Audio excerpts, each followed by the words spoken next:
Welcome back to Primetime News. Special welcome to the folks watching on onespuntmedia.com. Our first this evening, normal procedures were followed. That declaration from National Security Minister Dr. Horace Chang in relation to the process by which 5 Jamaican fishermen were detained by U.S. Coast Guards in 2017. Now the story has been making rounds for days following allegations that the Jamaican fishermen were subject to inhumane treatment. TVJ's Kelisha Williams has the story. It's been a hot-button issue for days. The case involving the alleged illegal detention and abuse of 5 Jamaican fishermen by the U.S. Coast Guard in September 2017. 4 of the 5 men are now pursuing a lawsuit against the U.S. agency with the help of the American Civil Liberties Union, ACLU. But since this video was posted on the ACLU's Twitter page, there have been more questions than answers. The latest, whether or not the U.S. Coast Guards broke guidelines in detaining the men.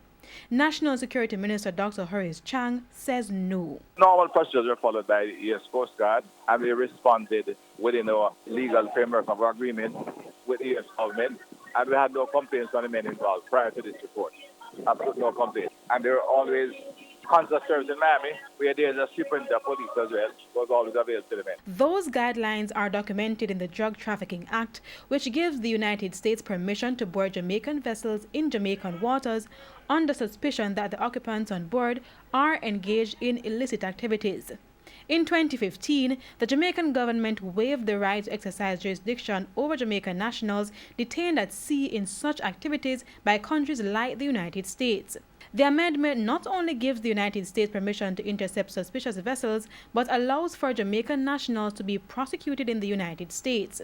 The act also states that if a Jamaican vessel is found to be transporting illicit drug, no force should be used by the U.S. Coast Guard, including the use of firearms, except in the event of self-defense, compelling the vessel to stop, or if the vessel attempts to flee.